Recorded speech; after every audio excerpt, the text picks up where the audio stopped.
Hello all, welcome to our channel. నా పేరు మహేష్ చంద్ర. ఇప్పుడే ప్రోమో చూసాము. సో ప్రోమో చూసిన తర్వాత అంటే ఇప్పుడే చూసానులే. తేజ అది మీకు ఎలా అనిపిస్తుంది చెప్పండి? సింపతి గేమ్ ఆడడానికి ట్రై చేస్తున్నాడా, లేకుంటే నిజంగానే గేమ్ ఆడాలని ఇంట్రెస్ట్ ఉందా, ఏంటనేది మీరు కామెంట్ చేయండి. నేను చెప్తా ఇప్పుడు బేసిక్గా. సో లోపలికి ఇద్దరు వచ్చారు. సో పునర్నవి గారు, వితిక గారు వచ్చారు. సో వాళ్ళు ఒక ఇద్దరిని సెలెక్ట్ చేసుకోవాలి. నిఖిల్ని పాపం సెలెక్ట్ చేసుకుంది వితిక, ఎందుకంటే అతను ఇప్పుడు దాకా ఒక్క గేమ్ కూడా ఆడలేదు కాబట్టి. సో నిఖిల్ని సెలెక్ట్ చేసుకోవడంలో okay good. Next Gautam select చేసుకుంది పునర్నవి, ఎందుకంటే అది ఫిజికల్ స్ట్రెంత్ గేమ్. సో ఇంకా వేరే వాళ్ళు ఎవరిని సెలెక్ట్ చేసుకున్నా కానీ అంత కిక్ ఉండదు. సో కాబట్టి నిఖిల్ వర్సెస్ గౌతమ్ బయట నడుస్తుంది కాబట్టి, సో నిఖిల్ గౌతమ్ ఉంటే ఆ గేమ్కి మజా ఉంటుంది అన్న పాయింట్ ఆఫ్ వ్యూలో బేబీ బిగ్ బాస్ వీళ్ళకి 2 పేర్లు చెప్పుండొచ్చు. సో వీళ్ళు అదే పేరు చెప్తుండొచ్చు, లేకుంటే ఈమె ఓన్గా అయినా కానీ చూసిన దాన్ని బట్టి బిగ్ బాస్కి కొంచెం మసాలా కావాలి అన్నట్టు గౌతమ్ పేరు సెలెక్ట్ చేసుకోండొచ్చు. సో 2 సూపర్ నేమ్స్, అసలు నెక్స్ట్ లెవెల్, చూడడానికి కూడా చాలా బాగుంటాయి గేమ్. తర్వాత వీళ్ళిద్దరూ ఒక పేరు సెలెక్ట్ చేసుకోవాలి, ఒక పేరు సెలెక్ట్ చేసుకోవాలి. అక్కడ ఆల్రెడీ కంటెంట్ అయిన వాళ్ళు ఇద్దరున్నారు, అవ్వని వాళ్ళు ఆల్రెడీ ఇంకా అవ్వరు అనుకున్న వాళ్ళకి ఇద్దరున్నారు, అవ్వడానికి వెళ్ళిన వాళ్ళు ఇద్దరున్నారు, ఇంకా మిగిలింది ముగ్గురు: ప్రేరణ, పృథ్వీ, తేజ. ఈ ముగ్గురు మిగిలారు. సో ఈ ముగ్గురులో ఫస్ట్ వెళ్ళంగానే ప్రోమోలో చూసిన దాని ప్రకారం నేను ప్రేరణ అనుకుంటున్నాను, మిగిలిన వాళ్ళు నువ్వు చూస్ చేసుకో అని చెప్పి మనోడు అంటారు. టక్కని ఫస్ట్ ప్రేరణ పేరు చెప్పేసిన తర్వాత తను తేజ పేరు ఎందుకు చెప్తాడు? అసలు నిఖిల్ తేజ పేరు చెప్తాడా? అసలు తేజ అంటే లైక్ పృథ్వీ, తేజ అక్కడ ఉన్నప్పుడు ఫిజికల్ టాస్క్లు అయినప్పుడు గౌతము, నిఖిల్ లాంటి వ్యక్తులు అక్కడ ఆడుతున్నప్పుడు పృథ్వీని తీసుకోకుండా తేజని ఎవరైనా తీసుకుంటారా ఆ టాస్క్లు ఆడడానికి?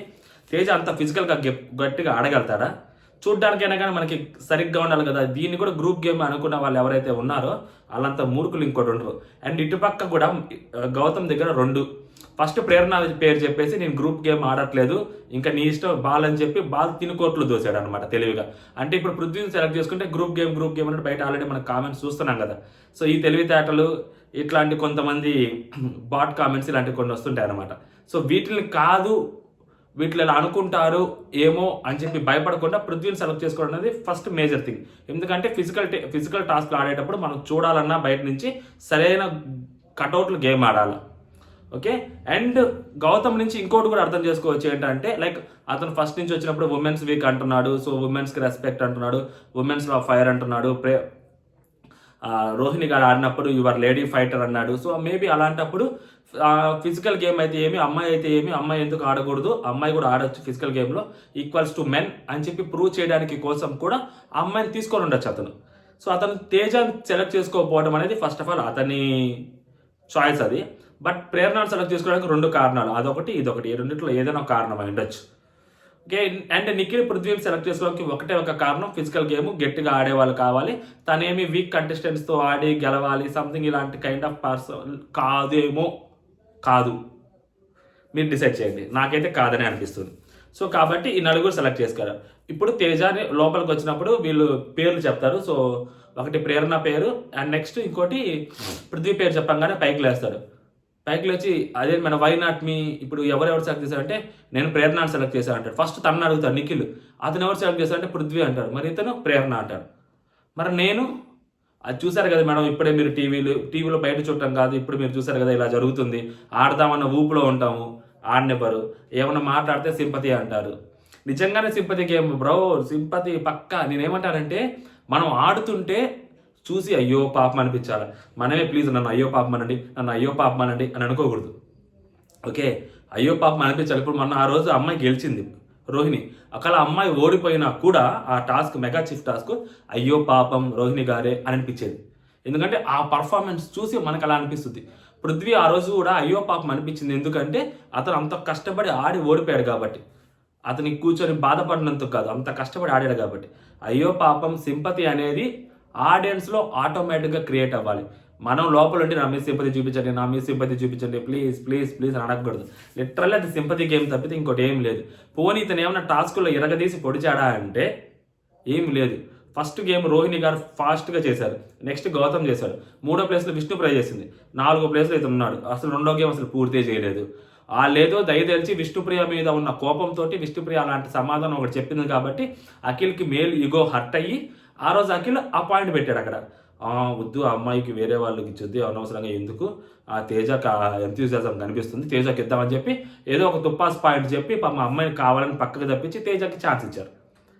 ఓకే, బట్ ఇక్కడ నిఖిల్ దగ్గరకు వచ్చేసరికి నిఖిల్ ఎందుకు ఇస్తాడు? పోనీ నిజంగా గౌతమ్ సెలెక్ట్ చేసుకో ఉండాల్సింది తేజని, బట్ మళ్ళీ గౌతమ్ సెలెక్ట్ చేసుకోవాలంటే మళ్ళీ బయటకి గౌతమ్కి తెలుసు కదా వాళ్ళు గ్రూప్ గేమ్ అని మనమే మాట్లాడుతున్నాం, ఇప్పుడు తేజాన్ని సెలెక్ట్ చేసుకుని నన్ను గ్రూప్ గేమ్ అంటారు, నాకెందుకు వచ్చిన గొడవ అని చెప్పి ప్రేరణను సెలెక్ట్ చేసుకున్నాడు మంచిగా. మరి తిని దగ్గరికి వచ్చినప్పుడు తిని పృథ్వీని సెలెక్ట్ చేసుకుంటాడు కదా. ఇంకొకటి, నిజంగా తేజ గట్టిగా అడిగే పని అయితే ఫస్ట్ పునర్నవి వాళ్ళని అడగొచ్చు కదా, మీరు నన్ను ఎందుకు సెలెక్ట్ చేయలేదు, నన్ను సెలెక్ట్ చేసుకోవచ్చు కదా, గౌతమ్ ఆల్రెడీ 2 గేమ్స్ ఆడాడు కదా మంచిగా, నాకు ఛాన్స్ రాలేదు, నన్ను సెలెక్ట్ చేసుకోవచ్చు కదా అని అడగొచ్చు కదా. అక్కడ అడగడు. అక్కడ ఎందుకు అడగలేదు అంటే వాళ్ళిద్దరు పేర్లు చెప్పినప్పుడు వీళ్ళిద్దరిలో ఎవరొకరు ఖచ్చితంగా వీక్ పర్సన్ అయినా నన్ను సెలెక్ట్ చేసుకుంటారు, ఫిజికల్ స్ట్రెంత్ కాబట్టి నన్ను సెలెక్ట్ చేసుకుంటారులే, నాకు పెద్దగా అంత ఫిజికల్ స్ట్రెంత్ లేదు కదా, సో నన్ను సెలెక్ట్ చేసుకుంటారు అని అతను అనుకున్నాడు. అనుకోని కామ్గా ఉండుంటాడు. బట్ వచ్చిన తర్వాత ఆ షాక్ చూసి అతనికి మెంటల్ లేచి అతను పైకి లేచి సింపతి గేమ్ ఆడడానికి ట్రై చేశాడు. అదంతా వర్కౌట్ అవ్వదు బేసి. అండ్ ఇతను గ్రూప్ గేమ్ అని చెప్పి తెగ మాట్లాడుతుంటాడు. ఈరోజు ఉదయం కూడా చూసా వీళ్ళందరూ కూర్చొని అదే గ్రూప్ గేమే ఆడుతుంటారు. అండ్ నిన్న కూడా అవినాష్కి చెప్పాడు క్లియర్గా గ్రూప్ గేమ్. అండ్ ఇంకోటి ఇంతక నేను ఓటింగ్ అనాలిసిస్లో కూడా చెప్పా, అవినాష్కి ఫస్ట్ చెప్పాడు తిను, అది వర్కౌట్ అయిందా వర్కౌట్ కాలేదా తర్వాత క్లూ ఇచ్చిన అనేది పక్కన పెడితే నబీల్ క్వశ్చన్ చేసినప్పుడు మనోడు ఏం చెప్తాడు, అవినాష్ నాకు చెప్పలేదు అంటాడు. కానీ పోనీ ముందు చెప్పాడు నాకు, తర్వాత క్లూ ఇచ్చిన తర్వాత చెప్పలేదు అని చెప్పాడు. లేకపోతే అసలు మొత్తానికి నాకు చెప్పలేదు అతను ఏమంటాడు, తను కూడా నేను చెప్పలేదు అంటాడు. బట్ కెమెరా యాంగిల్ చూస్తే తను చెప్పినట్టే ఉంటుంది. అండ్ నెక్స్ట్ క్లూ ఇచ్చిన తర్వాత మనకి ఎపిసోడ్లో కొంచెం కనిపిస్తుంది, ఒక చిన్న బిట్ కనిపిస్తుంది, వెనకంటే చూస్తుంటాడు కాదన్నది అంటే మారుస్తుంటాడు, ఇట్లా తేజ వైపు చూస్తుంటాడు, ఇతను అటువైపు చూస్తుంటాడు, మారుస్తుంటాడు అతను ఆఫ్టర్ క్లూ. ఓకే, బట్ మనకేంది దరిద్రం కొద్దీ కొంచెమే చూపించాడు, ఇంకొంచెం దాపెట్టేశారు. ఇప్పుడు నబీల్ క్వశ్చన్ చేశాడు ఆ అవినాష్ నేను ఆడలేదు నువ్వు అలా అంటావని చెప్పి అవినాష్ తిరిగి నబీల్ని బ్యాడ్ చేశాడు. ఇప్పుడు నబీల్ బ్యాడ్ కాదు, నబీల్ కరెక్ట్గానే క్వశ్చన్ చేశాడు. ఇప్పుడు నబీల్ గేమ్కి నబీల్ క్రెడిబిలిటీకి సమస్య అక్కడ. అది అంటే నబీల్ కావాలనేదో కుళ్ళుతోటో ఏదో అలా అడిగాడు అన్నది ప్రొజెక్ట్ అవ్వకూడదు అంటే డెఫినెట్గా నాకు సార్ అది చూపెట్టాలి. ఆ వీడియోలో తేజ చేశాడా లేదా గ్రూప్ గేమ్ గురించి తెగ మాట్లాడుతుంటారు కదా, తేజ గ్రూప్ గేమ్ గురించి హెల్ప్ చేశాడు అని తెలిస్తే అయిపోయిందే కదా. ఇప్పటికీ చాలా మందికి మెజారిటీకి అతను హెల్ప్ చేశాడు, వాళ్ళు హెల్ప్ చేసుకోవచ్చు, బయట వాళ్ళని గ్రూప్ గేమ్ ఆడుతున్నారనే ప్రొజెక్షన్ బయటకు వచ్చింది ఆల్రెడీ. ఇప్పుడు నబీల్ కరెక్ట్ అని నిరూపించాలి అంటే పాపం నబీల్కి బ్యాడ్ చేయకూడదు అని బిగ్ బాస్ టీమ్ అనుకుంటే ఖచ్చితంగా ఆ వీడియో వేయాలి. అంటే లైక్ ఒక యాంగిల్లోనే కొంచెమే చూపించారు కదా, నెక్స్ట్ క్లూ ఇచ్చిన తర్వాత తేజ మీదకి ఏదైతే ఫుటేజ్ ఉందో ఆ ఫుటేజ్ కరెక్ట్గా ప్లే చేస్తే ఆ కెమెరా ఫుటేజ్ అక్కడ తెలుస్తుంది తేజ గ్రూప్ గేమ్ ఆడాడా లేదా అని. అట్లీస్ట్ నాకు సార్ ఆ పాయింట్ అన్న రైజ్ చేస్తే first of all video play చేయాలనుకుంటే ఖచ్చితంగా పాయింట్ రైజ్ చేస్తారు, వీడియో ప్లే చేయాలి అనుకోకపోతే పాయింట్ రైజ్ చేయరు. కాబట్టి ఖచ్చితంగా నబీల్ని మాత్రం నిజంగా బిగ్ బాస్ టీము అతను అడిగిన దానికి నిజమే అని చూపించాలి అనుకుంటే మాత్రం ఖచ్చితంగా ప్లే చేస్తారు. లేదు తను వదిలేద్దామని అనుకుంటే మాత్రం అది నబీల్కి చాలా అన్యాయం చేసినట్టు అవుతుంది.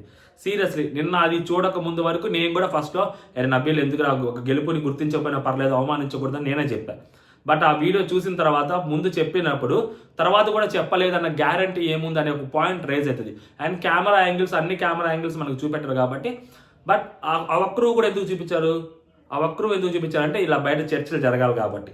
తేజ గ్రూప్ గేమ్ ఆడాడా లేదా, తేజ చెప్పాడా లేదా అవినాష్ కానీ, సో కొంతమంది మైన్యూట్గా పట్టుకుంటారు కాబట్టి సో ఆబ్వియస్గా రివ్యూస్ చేసేవాళ్ళు అది అలా జరగాలి అని చెప్పి బిగ్ బాస్ టీమ్ ఆ చిన్నది వదిలేసింది అనమాట బయటకి. ఇప్పుడు ఆ ఫీలర్ వదిలి సో ఆల్రెడీ నబీల్కి కొంచెం బ్యాడ్ జరుగుంది. ఇప్పుడు నబీల్ ఎందుకంటే అవినాష్ని అలా అనడం తప్పు అని చెప్పి వరస్ట్ గేమ్ అది ఇదని చెప్పి చాలా గట్టిగా మాట్లాడారు, ఇంక్లూడింగ్ మీ కూడా. బట్ అది లేటర్ అది చూసిన తర్వాత రియలైజ్డ్ ఓటింగ్ అనాలిసిస్లో అది నేను మాట్లాడాను. బట్ ఇప్పుడు అది ఇంకా గట్టిగా వెళ్ళాలంటే లైక్ ఎంత రివ్యూయర్స్ మాట్లాడినా ఎంత నార్మల్ వ్యక్తులు మాట్లాడినా అది మేబీ ఒక 10%, 20%, 30%. బట్ బిగ్ బాస్ చూసే వాళ్ళకి నబీల్ది తప్పు అని ఇప్పటికీ అనిపిస్తూ ఉంటుంది. బట్ అది నబీల్ది తప్పు కాదు, నబీల్ కరెక్ట్గానే అడిగాడు. ఈవెన్ దో ముందు అడిగినా వెనక అడిగినా తేజ ముందు హెల్ప్ చేసినా తర్వాత హెల్ప్ చేసినా అదంతా డజంట్ మ్యాటర్, హెల్ప్ అయితే చేశాడా లేదా అనేది అక్కడ పాయింట్. సో నబీల్ అడిగిన పాయింట్ కరెక్టా కాదా అనేది బిగ్ బాస్ టీం చూపిస్తే నబీల్కి అన్యాయం జరగనట్టు. చూపించిన తర్వాత కూడా దాంట్లో తేజ చెప్పకపోతే నబీల్ వరస్ట్ గేమ్. చూపించినప్పుడు దాంట్లో నబీల్ అడిగింది పాయింట్ కరెక్టే, తేజ హెల్ప్ చేశాడంటే నబీల్కి చాలా ప్లస్ అవుతుంది. సో అది ఫైనల్గా బిగ్ బాస్ చేతిలో ఉంటుంది ఏం చేస్తాడు అనేది. ఎందుకంటే వాళ్ళకి ఒక క్యాలిక్యులేషన్స్ ఉంటాయి కదా, ఎవరు టాప్ 5లోకి వెళ్ళాలి, ఎవరు ఫ్రంట్ ఉండాలి, ఎవరు బ్యాక్ ఉండాలి. సో ఇలా జరుగుతూ ఉంటుంది అనమాట. అండ్ ఇంకొకటి, ఈ ఓటింగ్ అనాలిసిస్ దాని గురించి ఆల్రెడీ చెప్పా. ఎవరెవరో ఏదేదో మాట్లాడుతుంటారు. ఇప్పుడు గౌతమ్ కోసం కూడా చాలా గట్టిగానే వర్క్ చేస్తున్నారు బయట. లైక్ కొంతమంది అక్కడ హైదరాబాద్లో ఒక వ్యక్తి ఒక పర్సన్ ఉంటారు. సో ఆయన సపోర్ట్ చేస్తున్నారు. జనసేన టీం వాళ్ళు సపోర్ట్ చేస్తున్నారు. కొంతమంది సపోర్ట్ చేస్తున్నారు. సో అలాగే నిఖిల్కి వాళ్ళ స్టేట్లో వాళ్ళు సపోర్ట్ చేస్తున్నారు. ఇక్కడ తెలుగు వర్సెస్ కన్నడ అనే ఫీలింగ్ని తీసుకొచ్చింది, దాన్ని క్రియేట్ చేసింది, దాన్ని హైలైట్ చేస్తుంది మనమే. సో దాన్ని హైలైట్ చేస్తుంది మనమే అన్నప్పుడు వాళ్ళని గెలిపించుకోవడానికి వాళ్ళు కూడా ఎంతో కొంత కష్టపడతారు కదా, తప్పదు కదా. అసలు అలాంటి ఫీలింగ్ని మనం రేస్ చేయకపోయి ఉంటే, అలాంటి దాన్ని మనం పెద్దగా హైలైట్ చేయకపోయి ఉంటే అసలు సాఫీగా జరిగిపోయేది. ఎప్పుడు గేమ్ అప్పుడు ఆడేవాళ్ళు. లాస్ట్ టైం శోభ ఉంది, అంతకుముందు లాస్ట్ టైం శోభ, యావర్, ప్రియాంక వీళ్ళందరూ ఉన్నారు. మన ఇక్కడ ఏమన్నా బెంగాల్ ఓటింగ్ ఇవన్నీ కనిపించాయి మనకి? ఏమన్నా కనిపించలేదు కదా. సో ఇప్పుడు అనవసరంగా దాన్ని హైలైట్ చేయడం వల్ల వాళ్ళు కూడా అలర్ట్ అయ్యారు. వాళ్ళ ఓట్స్ వాళ్ళు వేయించుకుంటున్నారు. సో ఇదేంటి, తనకి యాడెడ్ అడ్వాంటేజ్, కంప్లీట్గా నిఖిల్కి యాడెడ్ అడ్వాంటేజ్. అలా నిఖిల్కి యాడెడ్ అడ్వాంటేజ్ క్రియేట్ చేయడానికి అసలు కారణం ఎవరు? మనం అయితే హైలైట్ చేయకపోయి ఉంటే అసలు అది అక్కడ జరిగేది సమస్య లేదు. నార్మల్గా ఇన్ని బిగ్ బాస్ సీజన్స్ ఎలా జరిగాయి, ఈ బిగ్ బాస్ సీజన్ కూడా అలాగే జరిగేది. 6th సీజన్లో 3వ ప్లేస్లో వచ్చింది కీర్తి. ఆ అమ్మాయి కూడా అలాగే అప్పుడు ఏమైనా వచ్చిందా తెలుగు వర్సెస్ కన్నడ? రాలేదు కదా. ఇప్పుడు మాత్రం ఎందుకు వస్తుంది? అనవసరంగా హైలైట్ చేసి మన కింద మనమే నీరు చేర్చుకునేలా చేసుకున్నామని నాకు అభిప్రాయం అనమాట. అది కొంతమంది రివ్యూవర్స్ అత్యుత్సాహం వలన ఇలా జరిగింది. ఇప్పుడు నిఖిల్కి అది ఎంత యాడెడ్ అడ్వాంటేజ్ అంటే చాలా యాడెడ్ అడ్వాంటేజ్. అసలే ఇక్కడ నార్మల్గా వాళ్ళు వేసినా వేయకపోయినా నిఖిల్కి టాప్ ఓటింగ్ పడుతుంది. బికాస్ ఆఫ్ సీరియల్లో తనకి నెక్స్ట్ లెవెల్ ఫ్యాన్ బేస్ ఉంది. ఓకే, కంపేర్ చేసుకుంటే గౌతమ్కి అంత ఫ్యాన్ బేస్ లేదు ఎగ్జిస్టింగ్. సో గౌతమ్కి బిగ్ బాస్లోకి వచ్చాక అతను ఈ లాస్ట్ 3-4 వీక్స్లో క్రియేట్ అయిన ఫ్యాన్ బేస్ అది. ఈ క్రియేట్ అయిన ఫ్యాన్ బేస్ ఈ ఫ్యాన్ బేస్ని మ్యాచ్ చేయగలుగుతుందా, మ్యాచ్ చేసేంత ఫ్యాన్ బేస్ ఉందా అన్నప్పుడు ఒక క్వశ్చన్ మార్క్ అనేది రైజ్ అవుతుంది.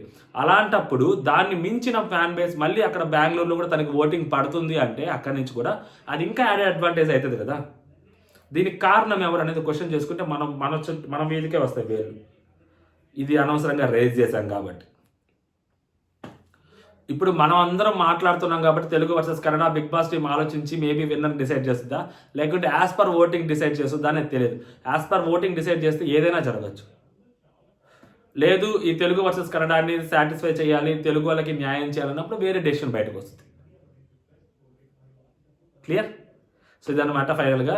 ఆ తేజ అది కంప్లీట్ డ్రామా. తేజ అది ఎవరు అవును కాదన్నా హీస్ ప్లేయింగ్ డ్రామా. వాళ్ళ మదర్ విషయంలో కూడా డ్రామా ప్లే చేశాడు, ఇప్పుడు డ్రామా ప్లే చేస్తున్నాడు. ఎందుకంటే ఎలిమినేషన్ భయం ఉంది కాబట్టి ఖచ్చితంగా డ్రామానే ప్లే చేస్తాడు. నమ్మినా నమ్మకపోయినా ఇదే నిజం. ఎందుకంటే కంటికి కనిపించినవన్నీ అలాగే ఉంటాయన్నమాట. నేను చూపిస్తున్నాను మీ కళ్ళకి. జై హింద్.